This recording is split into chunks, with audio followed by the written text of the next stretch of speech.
Good morning, everyone. Alright, siguro natakam kayo sa ano natin, no? Yung puro pagkain. Please remain standing. I'd like you to remain standing, please. You are what you eat, di ba?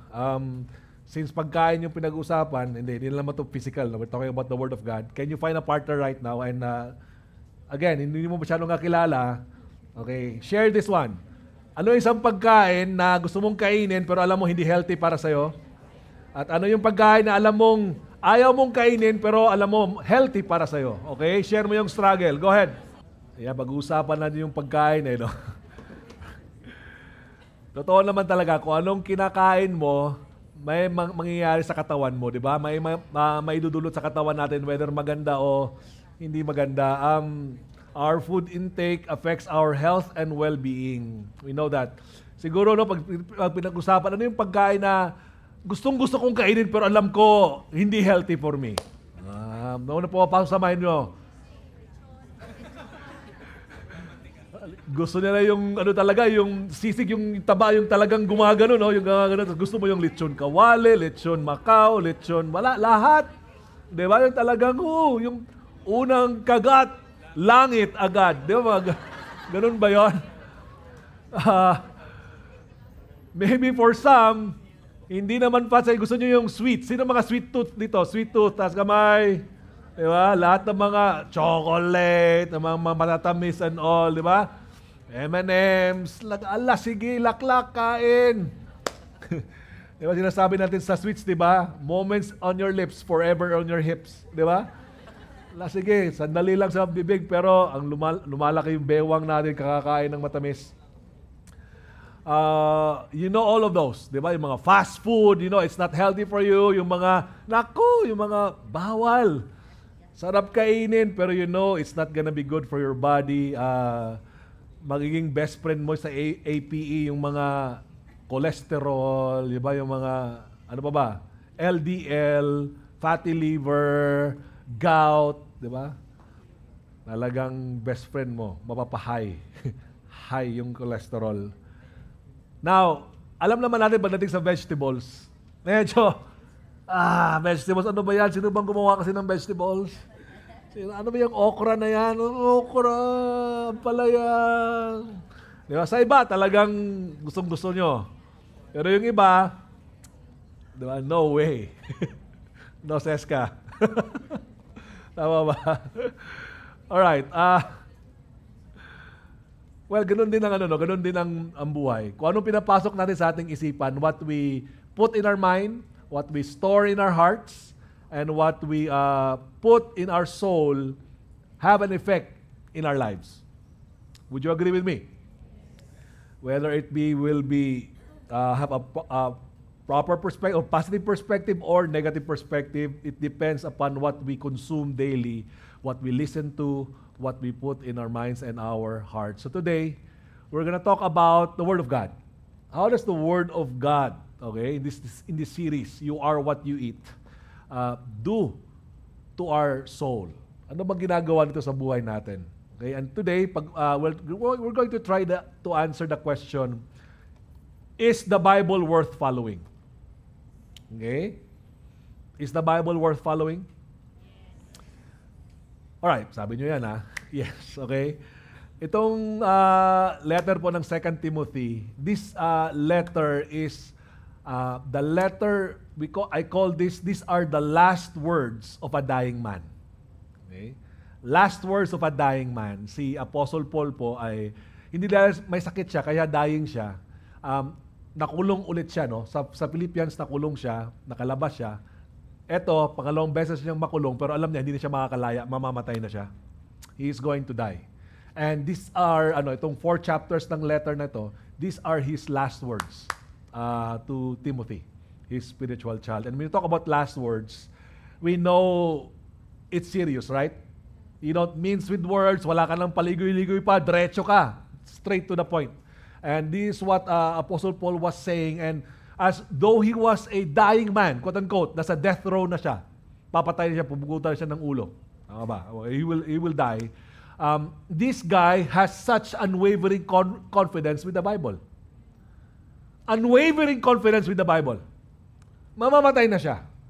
Okay? Pero yung confidence niya sa salita ng Diyos, sobrang ang tindi. Okay? If you look at the 4 chapters, pag binasa niyo po yun, I want to encourage you to, when you go home, read it. Short lang naman po yun, 4 chapters, 2 Timothy. You would see how he would describe the Word of God. Okay? He would describe the Word of God as lasting. Sabi niya, itong Word ng Panginoon, it will last until Jesus Christ returns.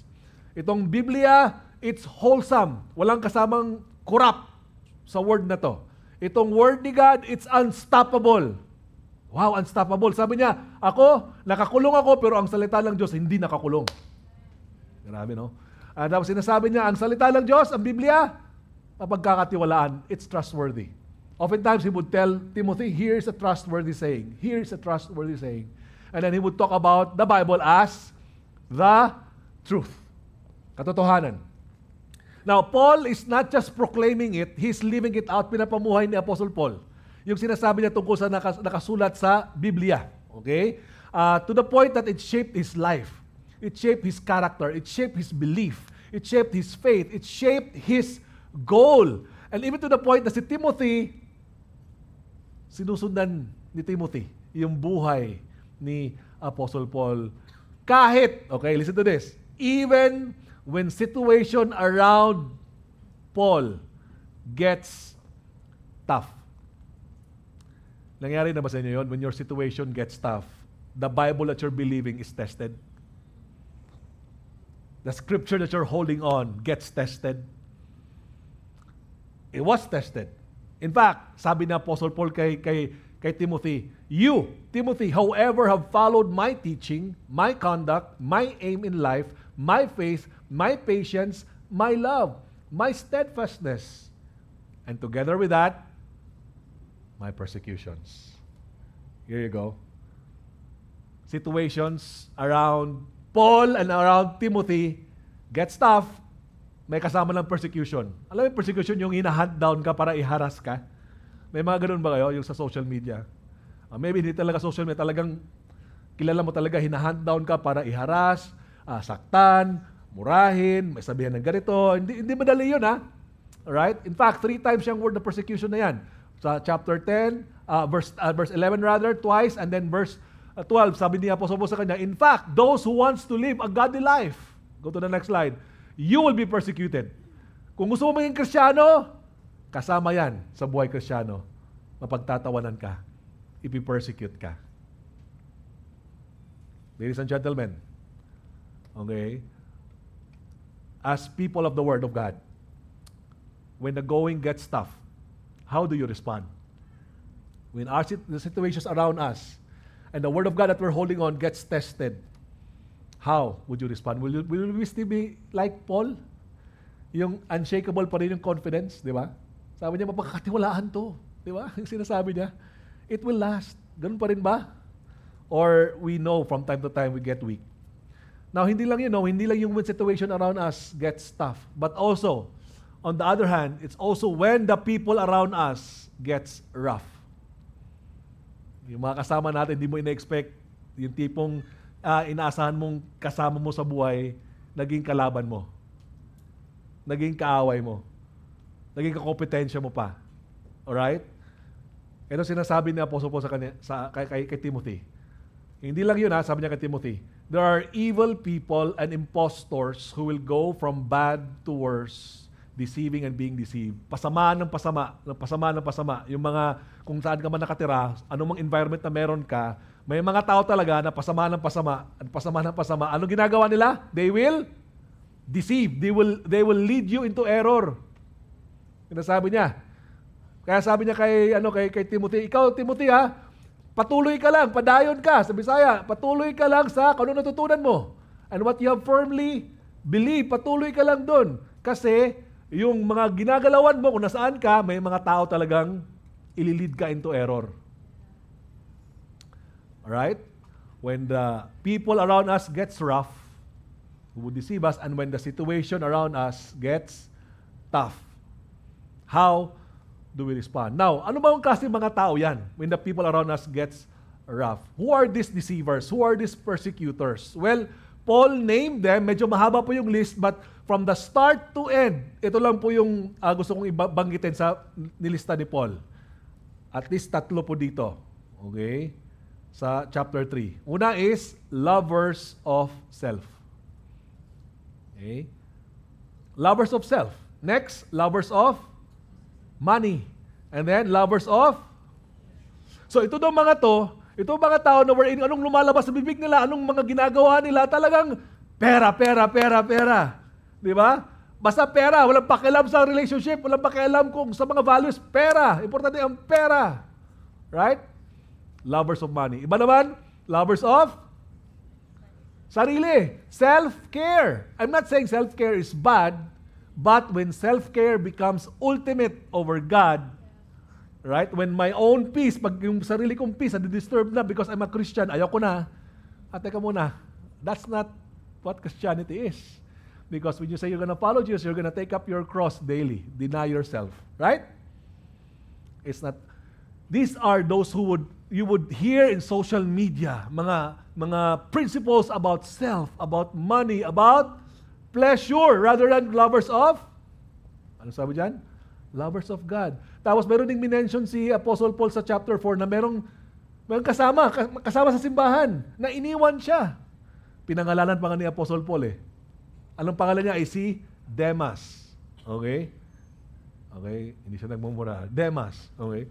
Sabi niya, si Demas daw is in love with this present world. Grabe. Siguro naisip ni Demas na parang, ay, ang dami ko pala, killjoy pala pag maging Kristiyano, masarap pala pag bumalik sa mundo. Ang daming tugs. Na-miss ko na, balik na ako sa mundo. Ang daming mga party.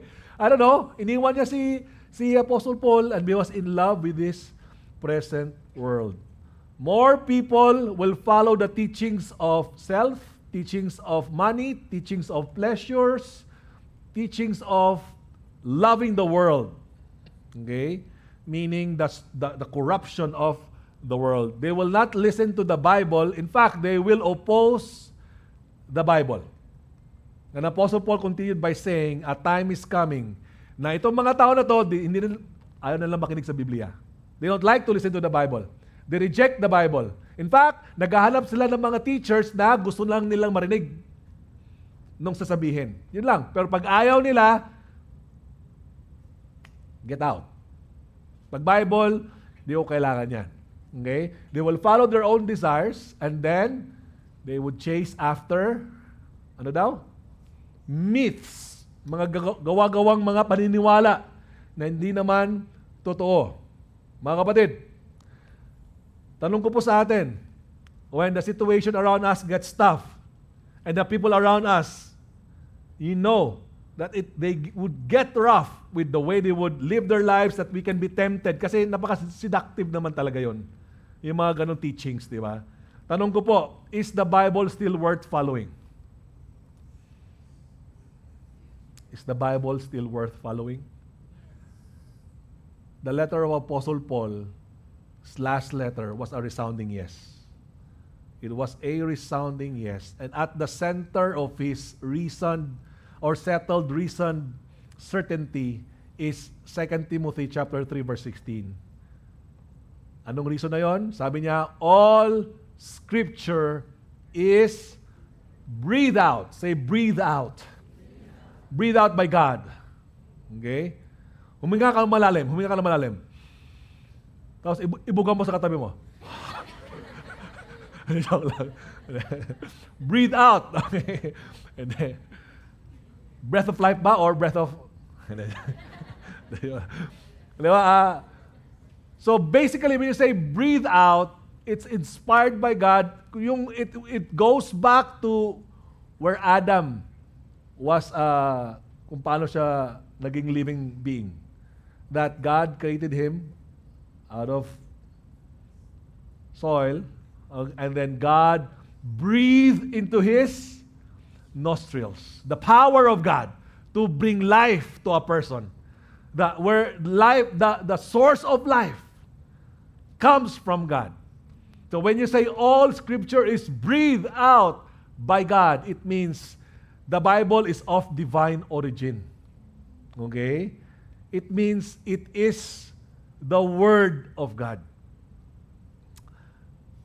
Si Apostle Paul po, when he says that the Bible is the Word of God, yung sinasabi niya, this is not just words of mere men. Hindi lang po ito masalita ng simpleng mga tao.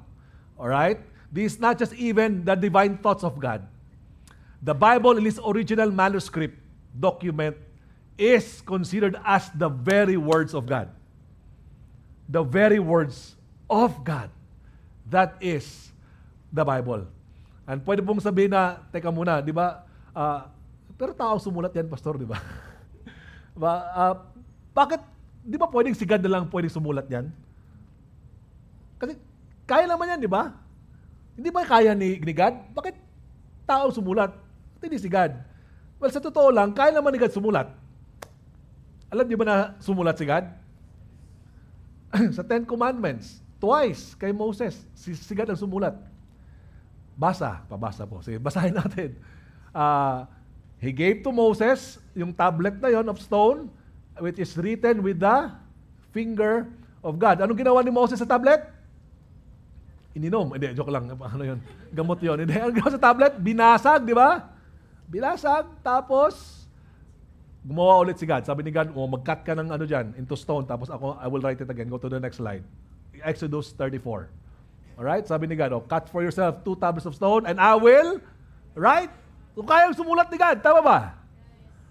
Kayang sumulat ni God. Pwede mo sabihin, okay, di pa rin ako convinced, Pastor, kasi kung nandun sana ako, katulad ni Moses, di ba? Kung kasi nandun ako, na-experience ko yun eh. Nasaksihan ko. Pwede natin sabihin na ganun. Well, guess what? Si Peter, disciple ni Jesus, nasaksihan niya yung transfiguration ni Jesus. Still remember that? On the mountain, nag-transfigure si Jesus, tapos sobrang manghang-mangha siya. Sabi niya, dito na lang tayo. Huwag na tayong umuwi. Gumawa na tayong tent, tapos enjoy na lang tayo ng buhay. Di ba? Tapos may narinig siyang boses. Sabi ng voice, this is my beloved son. Alam mo, sinulat ni Peter yun sa 2 Peter. Sa letter niya, sa mga Kristiyano. Sabi niya, look at this. Let's all read it. Sabi ni Peter, for we did not follow cleverly devised myths when we made known to you the power and the coming of our Lord Jesus Christ. But we were eyewitnesses of His majesty. For when He received honor and glory from God the Father, the voice was borne to Him by the majestic glory, this is my beloved Son, with whom I am well pleased. Can you imagine, na-experience niya yun? Wow! What a mountaintop experience, di ba? Would you agree? Narinig mo si God? Boom! Di ba? God the Father, parang, tapos nag-transfigure, parang, hanep! Eto na yan! Pero ano sinabi niya? Ano sinabi ni Peter? Sabi ni Peter, verse 18, we ourselves heard His voice born from heaven, for we were with Him on the holy mountain. Verse 19, and we have the Bible, or the prophetic word. Anong sabi niya? The Bible is hindi lang confirmed. Okay? Hindi lang confirmed, fully confirmed. Samahan mo pa lang more fully confirmed. The Bible. Anong sabi ni Apostle Paul? More than just the experience, mga kapatid. Totoo ang Biblia. Nandito pa ba tayo? Sinasabi ni Peter yon. Pwede natin sabihin, yung prophetic word na more fully confirmed na yan, tao pa rin naman talagang sumulat yan, pastor, diba?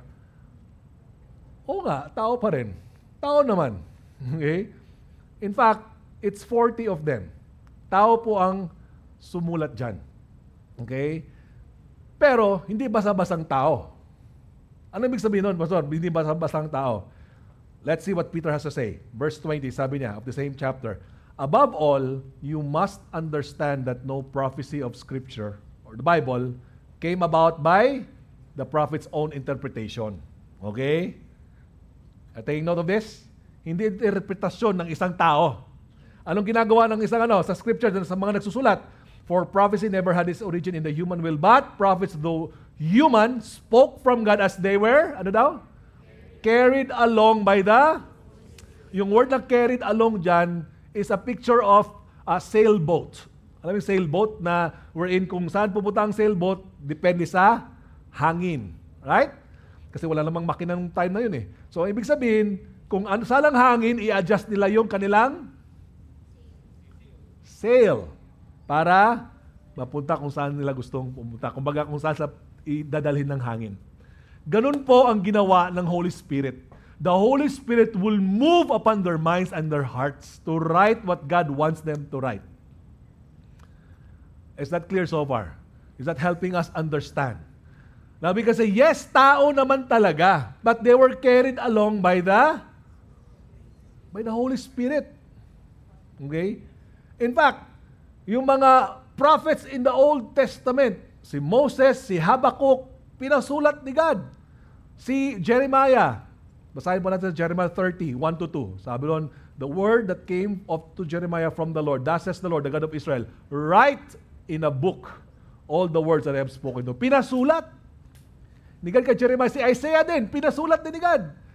Sabi ni God kay Isaiah, go to the next slide, isulat mo, okay, yung gagawin ko. Can you imagine? These are years, mga kapatid, hundreds of years before palang mangyari.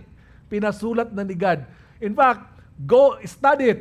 Mayroong pangalan doon sa Isaiah 40 plus, okay? Pangalan niya si King Cyrus. Ibig sabihin, ito yung panahon na ma-exile na yung Israel sa katigasan ng ulo nila. Sinabi ni God, binarningan ko kayo since Isaiah 1 to Isaiah 39. Ang tagal ng panahon, nag-warning ako na wag mo kong kalimutan, wag kang magsamba ng Diyos-Diyosan. Ang tigas ng ulo nyo, you will be exiled to Babylon. And then, chapter 40 onward speaks of restoration. Pero, didisiplinahin ko kayo, pero i-restore ko kayo. At, nandun kayo sa Babylon. Kumbaga, na-exile kayo. Can you imagine, nasa Jerusalem sila, na ma-exile sila? Imagine na ba yun? Nakulong sila doon, hindi sila makakabalik. Pero sabi ni God, mayroong King Cyrus. Maggagawa si King Cyrus ng utos, decree, babalik kayo. Akala niyo imposible? Mangyayari yan. Mga kapatid, nilagay yung pangalan, hindi pa pinapanganak si King Cyrus. Pinasulat na ni God ang pangalan na tutulong sa kanila na makabalik. History. Yung mga history natin about 4 powerful nations, Persia, Greek, Rome, may nakalimutan ako. Babylon, yes. That's our history. It's in the Bible. Sabi, no? Si Jesus himself, when he was tempted, quoted the Old Testament. Anong sinasabi ni Jesus sa demonyo? It is written, it is written, it is written. In fact, Jesus also said in John 10 that the Bible cannot be broken or the scripture cannot be set aside. Wow. Yun na nga, Pastor Tao pa rin naman talaga ang sumulat niyan. Okay, sige. Kung yun po ang reasoning natin, tao ang sumulat niyan. Kung nasaan ka galing kanina sa bahay mo, hanggang papunta mo dito, pwede mo bang i-reflect kung sa mga lahat ng ginawa mo, kung sinong gumawa ng mga yan para makapunta ka dito? Okay? Saan ka nakatira? Bahay. Sinong gumawa niyan? Langgam? Ba't may tiwala ka sa mga taong gumawa sa bahay? Tama? Tama ba? Sumakay ka ng jeep or ng FX or ng di ba? Kotse. Sino gumawa ng kotse? Tao rin naman, di ba? Pero nagtiwala tayo, tama ba?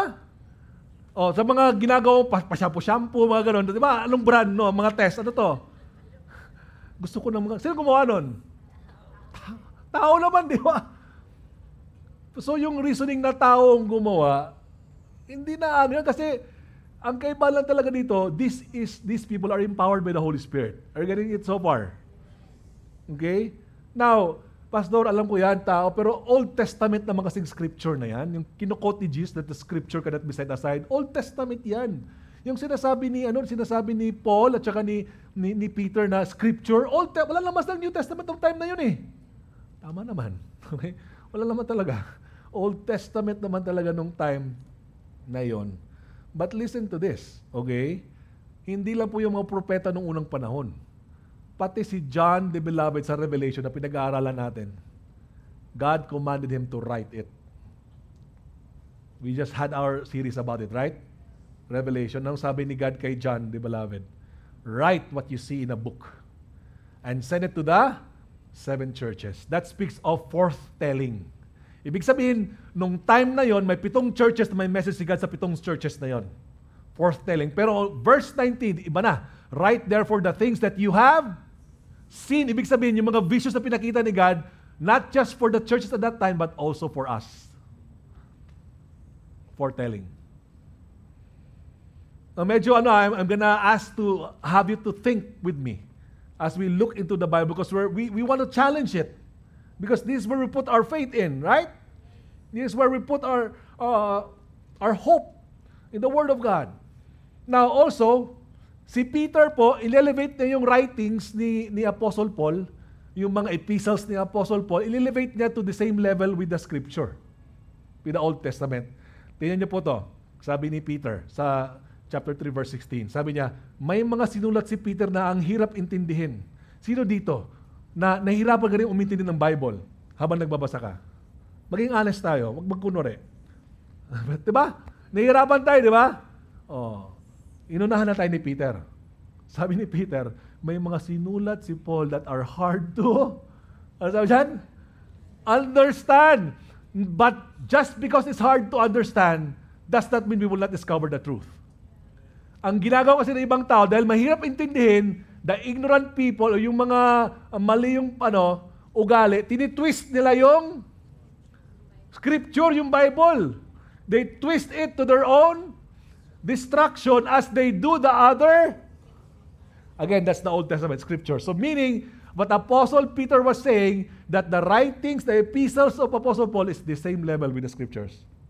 And that is carried along with the Holy Spirit that God wants Peter to write it down. Because God wants to attest to us that that is part of the Scripture, the New Testament. Dito po ba tayo?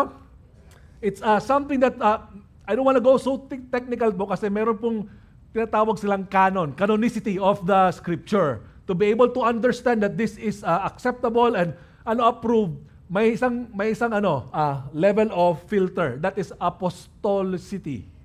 Tama ba? Apostolicity. Ibig sabihin, yung apostle na sumulat or yung mga kakilala niya na medyo close sa apostle like Mark and Luke.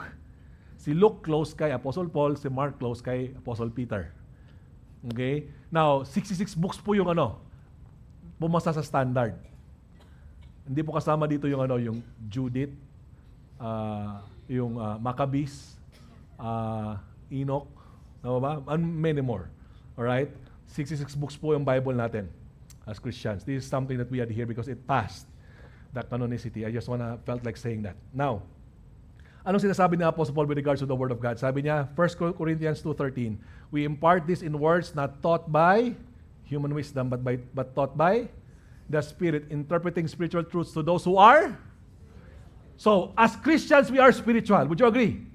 Now, because we are spiritual, our spirit will attest to the Word of God, which is Spirit. Kaya may sinatawag tayong Rhema word, di ba? Parang grabe si God. Illumine ni God yung word sa situation natin. Gustong sabihin ni God anong meron sa puso natin, di ba? Hebrews 4 speaks about it. The Word of God is living and active, sharper than any two-edged sword that would really look at our hearts. Kung anong attitude ng puso natin. Buhay ang salita ng Diyos. Spiritual. This is the Word of God. Okay? Now, besides that, mga kapatid, allow me to share this thought, or these facts. Besides that, the Bible displays an amazing unity of thought that even though it was formed in the midst of diversity, ang Biblia po was written in the span of 1,500 to 1,600 years. Over 40 different authors who came from every walks of life. May politician dyan, may peasant, may farmer, may doktor, may statesman, may musician, may tax collector. Okay? Sumulat. Written from different places. Sinulat ni Daniel to sa kulungan, sinulat ni John the Beloved sa exile in the island of Patmos, sinulat ni Luke while traveling with Paul, sinulat ni Moses while in the wilderness, sinulat ni Paul habang nakakulong. From 13 different countries, on 3 different continents, Asia, Africa, and Europe, with 3 different languages, Hebrew, Greek and Aramaic. Hindi makakilala yung mga yan. Karamihan dyan. Okay, halos ano.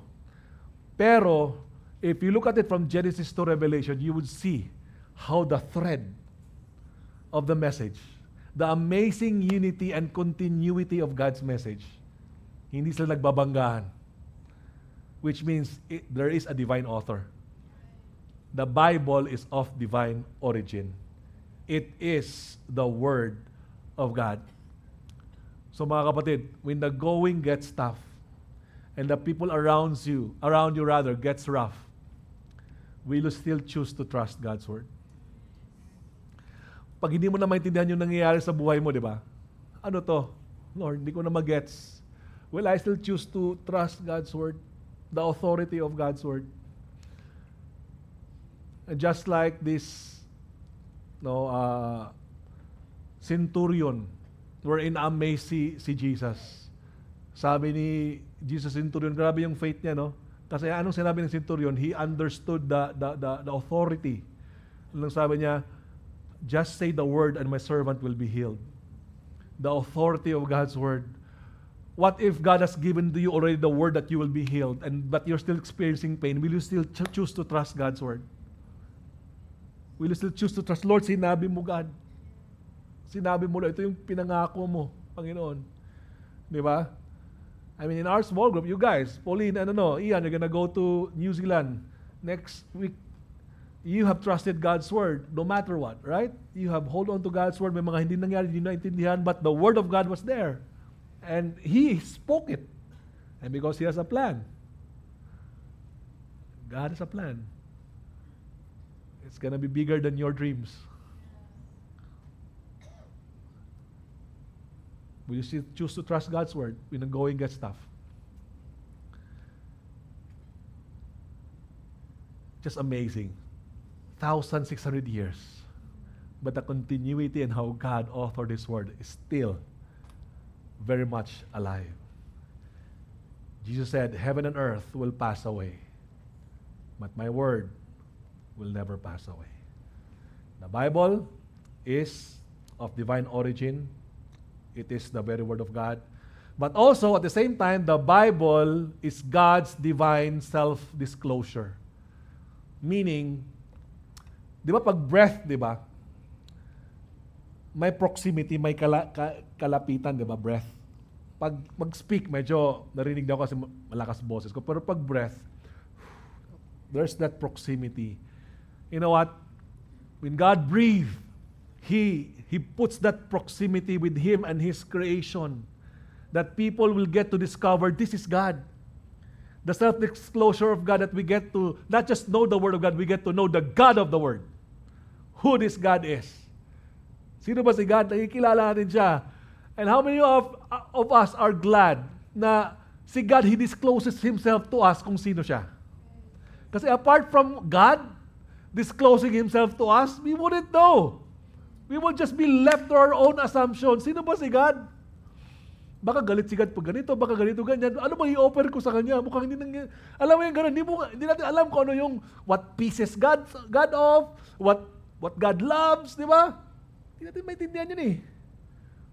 Now, ang dami kong pwedeng i-share dyan, but if there's one glaring truth about God's self-disclosure is that the Bible points us to Jesus. The Bible points us to Jesus. Both Old and New Testament. It points us to Jesus. Apostle Paul wrote this to Timothy. Sabi niya kay Timothy, Timothy, from childhood, you have been acquainted with the sacred writings. Balikan natin yung sacred writings mamaya. From childhood, kaya nga mga kapatid, mga magulang, napaka-importante sa kids' church. Introduce natin yung salita ng Diyos sa kanila. From childhood, si Timothy, ng kanyang lola at nanay. Binabasahan siya ng salita ng Diyos. Alright? Which are able, sabi niya, to make you wise for salvation through faith in Christ. Jesus. So, it points Timothy to whom? To Paul? No. To Jesus Christ. To Jesus Christ. Kaya nga, nung nag-resurrect si Jesus, di ba? Tapos yung mga disciples, sabi nila, wala na, patay na yung natin. master natin, rabbi natin, patay na, wala na tayong pag-asa, malungkot na. And they were on the road to Emmaus. Tapos anong ginawa ni Jesus? He appeared himself to these two disciples. Tapos sabi nila, hindi namin mahanap ang katawan ni Jesus. Sabi nila, nabuhay daw. Anong ginawa ni Jesus? Nasa Luke 24 po yan. Jesus pinpointed to them the Bible. Sabi niya, from Moses to Psalms and the prophets, Jesus explained to them that these are the scriptures points to Him. Grabe.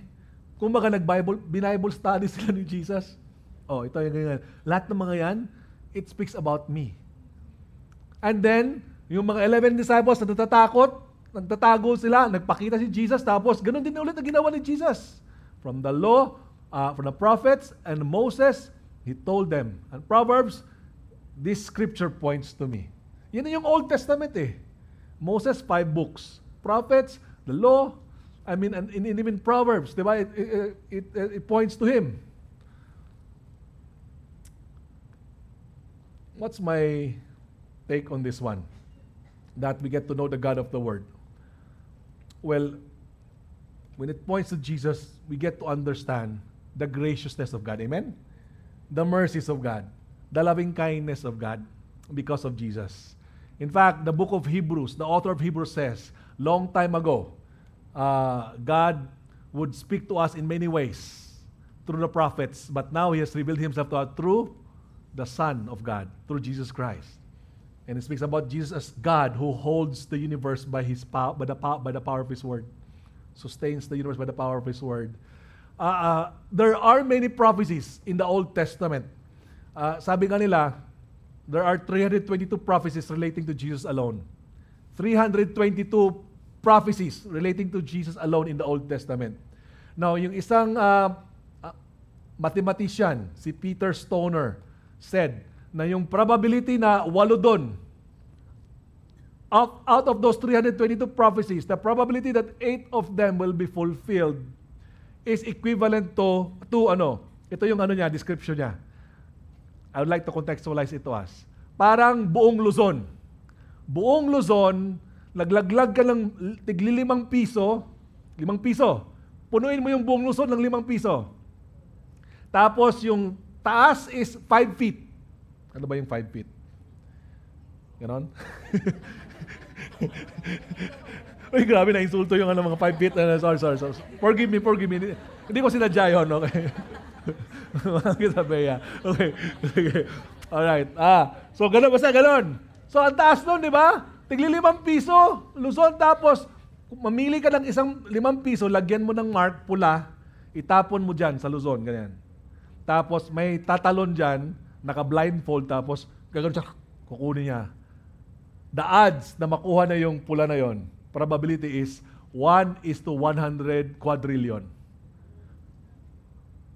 Ganon yung odds. For the 8 prophecies to be fulfilled. Yet Jesus fulfilled 300 of those prophecies already. 300 Jesus fulfilled.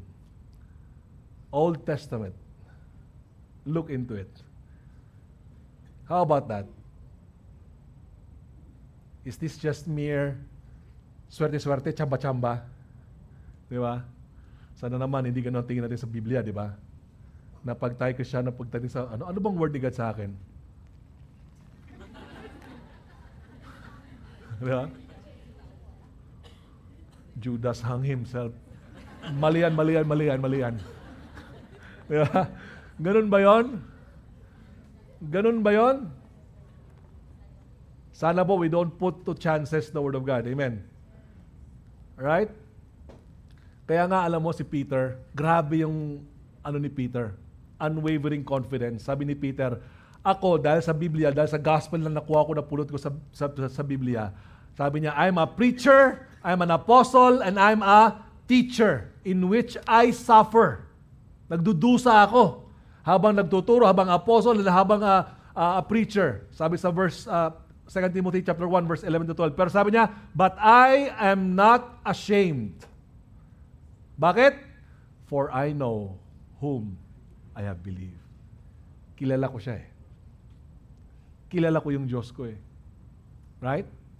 Mga kapatid, when the going gets tough, and the people around us fail the expectation, will we still choose to seek and know God more? Will we find rest in who God is? Lord, kilala kita, Lord eh. Lord, yung ina-expect kong ganito, yung bonus ina-expect kong ganito, Lord, hindi nangyari, pero Lord, kilala kita eh. Lord, yung boss ko pinili siya, hindi ako. Lord, pero kilala kita eh. Di ba? Lord, grabe, nililigawan ko siya, pero binasted ako, Lord. Pero kilala kita, Lord eh. Di ba? Right?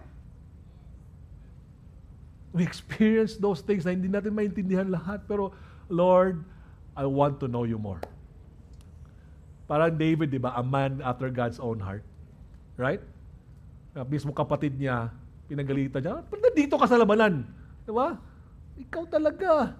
Hindi ka naman kasama dito. Salintuta ka lang eh. Di ba? Parang sabi sa kapatid niya, ano ba ginawa ko kuya? Di ba? Sinilbisyon lang naman kita eh. Sabi ni tatay, magdala ng gatas para sa iyo eh. Kasi kalaban mo si Goliath. Hanggang sa, yun pala, he's facing his destiny. He will defeat giant. Goliath. Right? He knows God. It's something that David, though not far from perfect, he knows God. So, the Bible is of divine origin. The Bible is God's divine self-disclosure, but also, the Bible is devoted to God's exclusive use. Why? Because it is holy. Kaya nga sabi ni Paul doon, sacred writings. And if it's divine origin, therefore it is holy.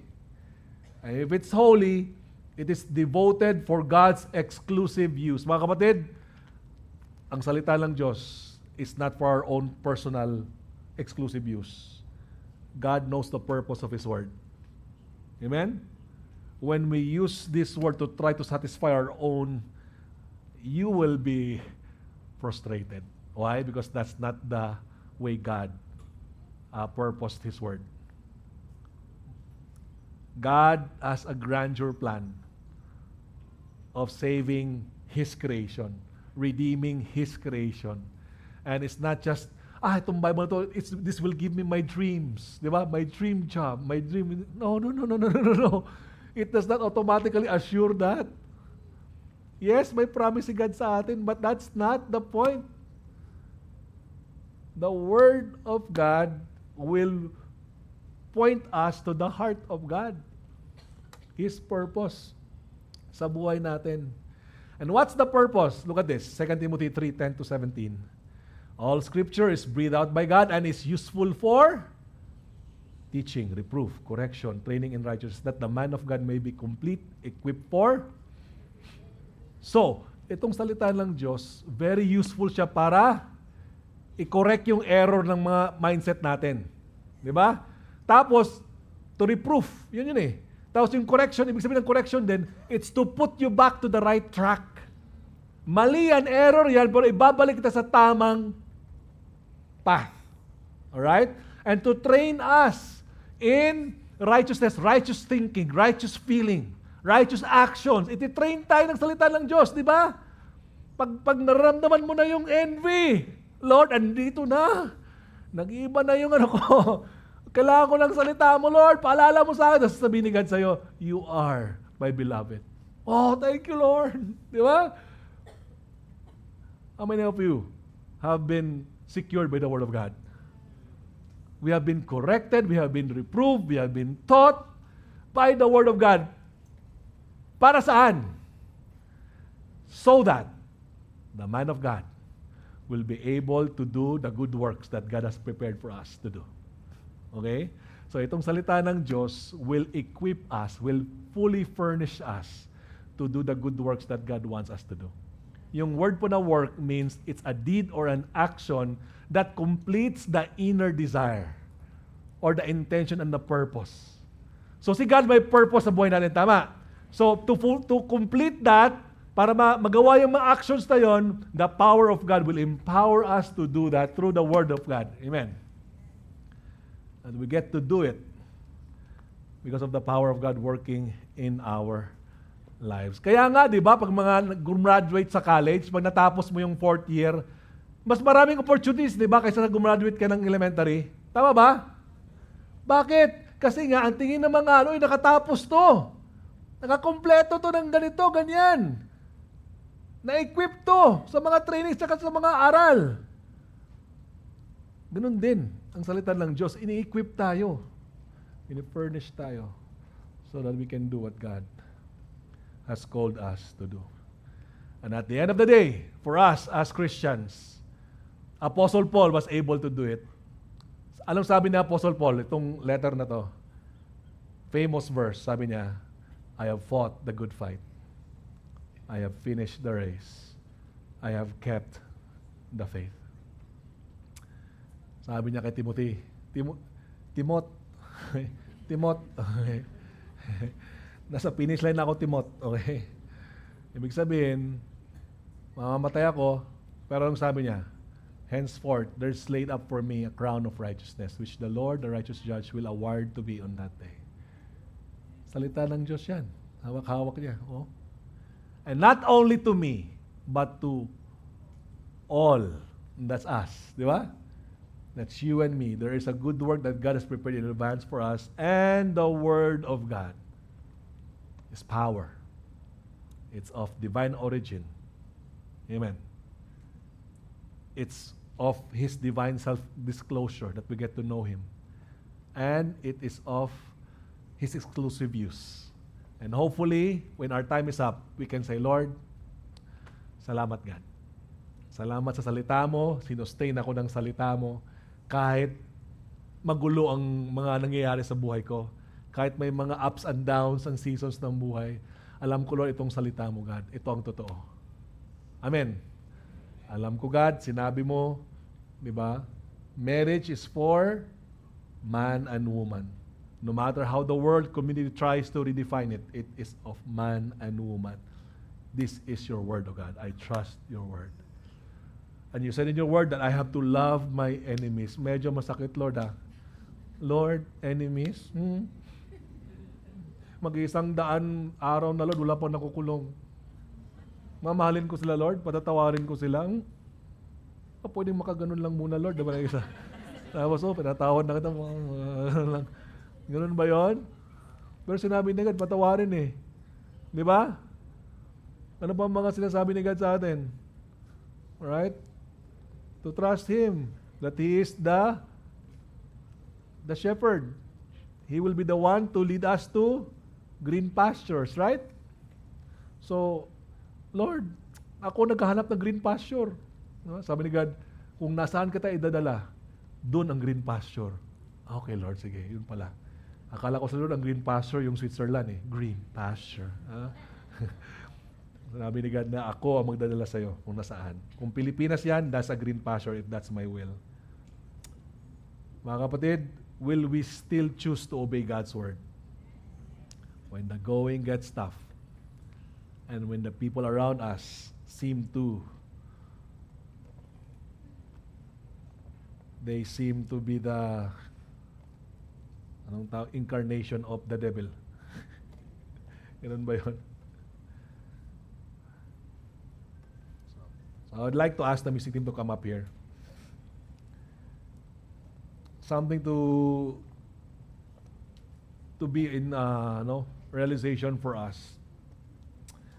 Because the Bible is the very words of God. We have received the power to know, trust, and obey God. Because the Bible rests in the authority of God's word. We have received the power to know, the power to trust, and the power to obey God. I would like everyone to please stand up right now. It's the breath or the breathe of God. We're going to ask God to breathe on us. Some of you here, you're experiencing hopelessness. Some of you here, you're experiencing just weariness. Some of you here, you're experiencing uncertainty na parang ano na mangyari. Nako, what's next for me? And you need the breathe of God's word. Lord, gusto ko yung salita mo, Lord, yung magbigay sa akin, Panginoon, ng stability, ng security, ng peace, ng joy, ng hope. Now is the time for us to sing this song and say, Spirit of God, breathe on us. Breathe on us. Breathe on us your presence, your power. Breathe on us. Remind us of your word. Remind us of your promises. Assure us that it is you who will hold our family together, who will hold our future together. It is God. It is His word. Let's worship God right now. I felt in my spirit that God wants to breathe healing upon people here. Physical healing. If you are sick, raise up your hand. Like the faith of this woman who was bleeding, he looked up to just the corner of the robe of Jesus. If I can only touch that. The faith to just trust in who Jesus is. So sa mga may sakit ngayon, taas yung kamay mo. And if you are surrounded with those, if you are kung katabi mo sila, ay stretch out your hands to them, yung mga may sakit. Go ahead.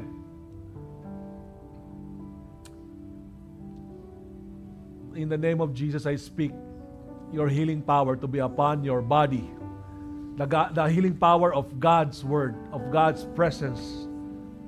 In Jesus' name, let your body be healed from head to foot, internal organs in Jesus' name. Body be restored. Organs be restored. Any cancer cell be removed in the name of Jesus.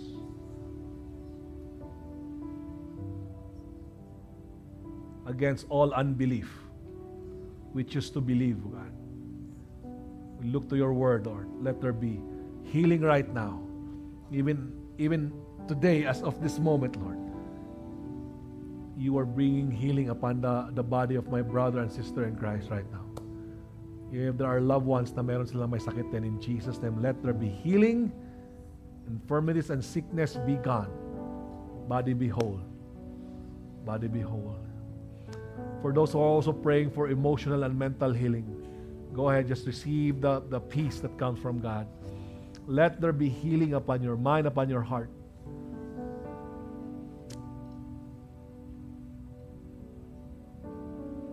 Be healed. Simple as that. Receive it. In the name of Jesus. For those who are praying for provision, just the financial breathing of God upon your life, raise up your hands to God right now. Lord, there are people who are seeking for work, needing money, people who are needing financial provision to pay off the debts and pay off the bills. Oh God, let your provision be upon your people. Let there be wisdom, Lord, to handle finances well. Let there be that revelation, Lord, that you will give to your sons and daughters, oh Lord, on what to do. You've given each of us the ability to produce wealth. Let there be favors after favors that come from you, oh God. Maybe for some, Lord God, they really need to take a step of faith to trust you. To trust you, God. I felt like some of you here, God is telling you, wala lang akong sasabihin sa yung word kasi yung sinabi ko sa inyo dati, hindi mo pa sinusunod. Wala ka pang ginagawa. God has spoken to you already, but you're not obeying it. You're not following the word of God. So parang feeling mo silent si God. Well, si God, inaantay ka na sundin siya. Sundin mo muna siya. Okay, one step at a time, so choose to follow God. Maraming salamat, Lord. Can you just look up here for a moment? You know what? Meron po tayong Bible sa likod, no? Third party po yan. Wala pong kita ang church yan. But ang ano po natin, ang desire po natin is we really get to understand the value of the Word of God. And pag sa cellphone kasi, ang daming distractions, di ba? Daming nagpa-pop up dyan. Alam nyo na. And I would like to challenge you, invest in a physical Bible. Invest on it. Alright? If you can buy something na medyo above range mo para talagang alagaan mo, di ba? Kasi, ito, malalaking tapos pera, last money ko na yan eh. Ganun, di ba? Trust God. Alright? Sino gusto bumili ng Bible pag pray ko kayo? Sige, go ahead. Lord, you see the hands that are raised. Lord, I pray that you will bless them abundantly. That hindi lang sila bibili ng sarili lang Bible, Lord. Bibilhan nila na yung iba. So I pray, O God, na just the culture of generosity dito sa simbahang ito, Panginoon. Not because may pag-guilt trip, but because it's brought out of the gospel. yung good news of you, Jesus Christ, for us. So, maraming salamat, Lord. You stretch out your hands. Speak blessings to you. The Lord bless you and keep you. The Lord make His face to shine upon you. The Lord lift up His countenance towards you and breathe life in all the areas of your life, so that